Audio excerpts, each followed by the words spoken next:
Hey guys, what's going on? This is Cool Toys, and what I have here on my table today is a diorama that I set up, little display.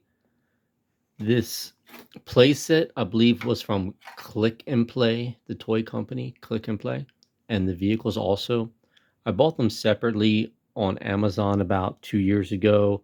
I believe for the playset it was around $45 or less, and the vehicles, believe it or not, were only $15. So I bought two or maybe four of them because they're really amazing.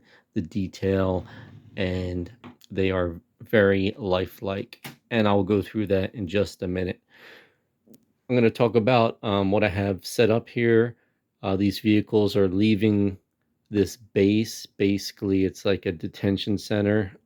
G.I. Joe, imagine if they captured Cobra troops surrendering, or they were defeated in battle. They bring them here, and this is a brig, a stockade, a prison that they would keep the enemy troops in here. You can imagine that maybe there's lower levels, and this opens up, and you can put bases behind it and make a whole structure out of it if you really wanted to.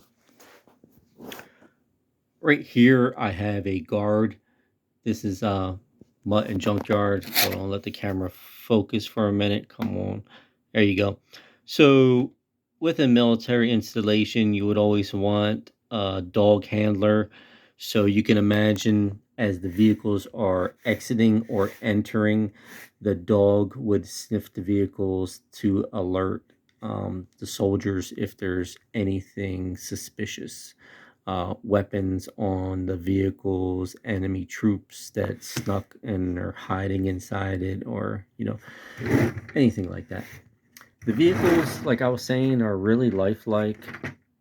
You can see as soon as the camera adjusts the rivets and everything. This is a armored Humvee. It even has a trunk that opens up. You can put supplies and gear inside here.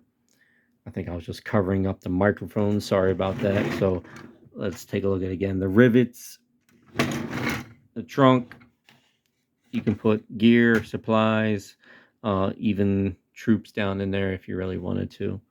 Close that up. It has a little tow hitch on the back. You can see the rear brake lights. Yeah, tires, really lifelike, have tread on them, off-road tires, just like a real Humvee. The seats, they are basically very lifelike also, and realistic. There would just be a very small green pad that would be on the bottom and the back rest as this vehicle is going over bumps and through the roads, through mountains and all kinds of stuff. You'd be bounced around, and that cushion is so thin it would feel like it's like breaking your back or your spine. So you can imagine what that would be like. And those of you who have driven in these, you know exactly what I'm talking about. It has a snorkel. Come on, camera.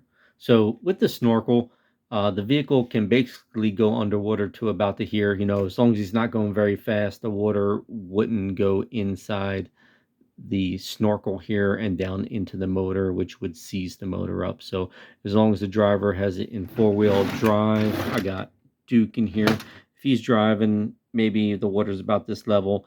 As long as it doesn't get inside the snorkel and he's in four-wheel drive, he can go very slowly through the water. But this is a desert vehicle, that's why it's tan. The front hood for the engine compartment does not open. Wish it did. That's the only complaint I have about the vehicle, but it's a real awesome vehicle for 14 bucks. You can't beat it. 14 or $15 rather.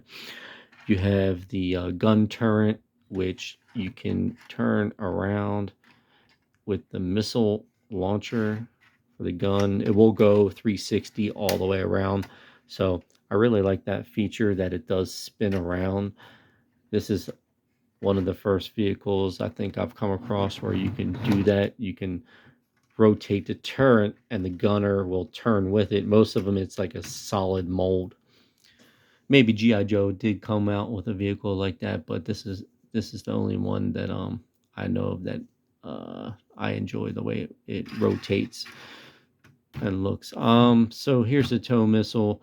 A missile would shoot out, and usually there would be a cord that follows the missile, and as long as the operator is looking through the eyeglass like binoculars and has the crosshairs painted on a target, say like that Humvee in the back, even though this vehicle was moving, as long as the gunner was looking at it, the missile will turn and hit its target.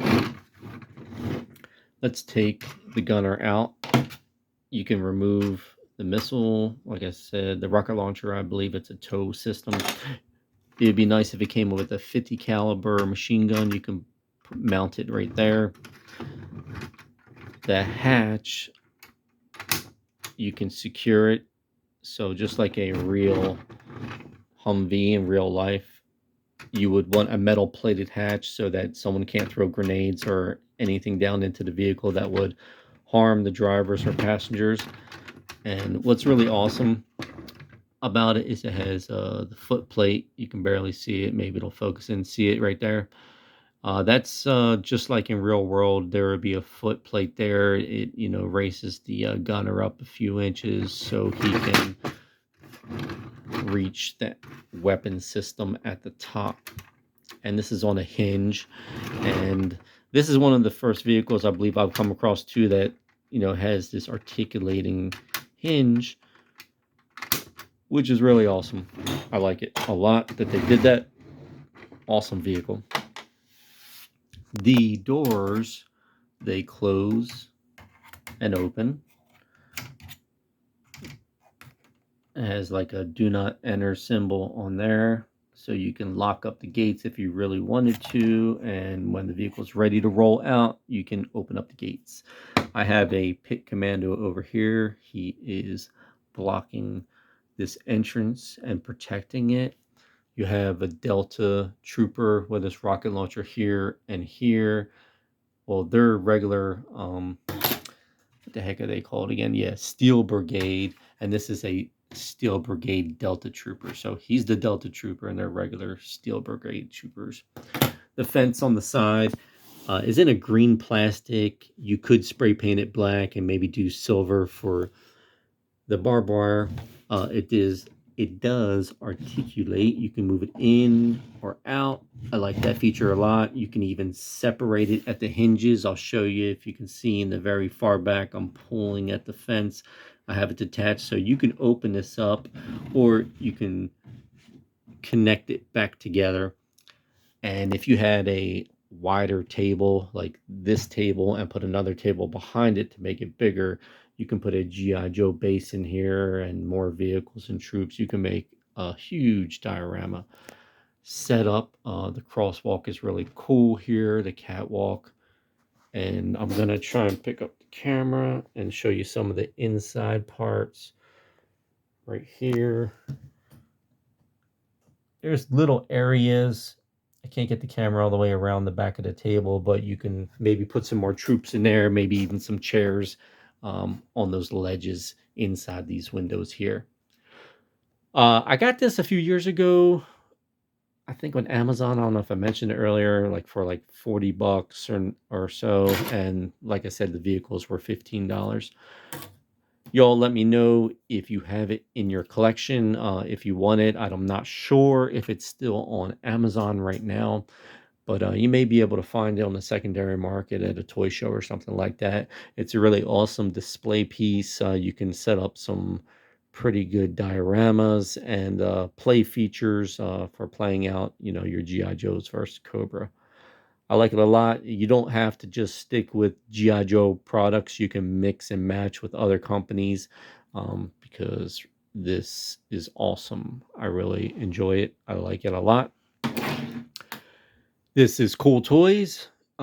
Please put some comments in the comment box. Give me a thumbs up if you want me to make more videos.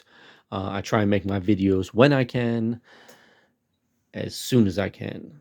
Other than that, comment, like, subscribe. Later.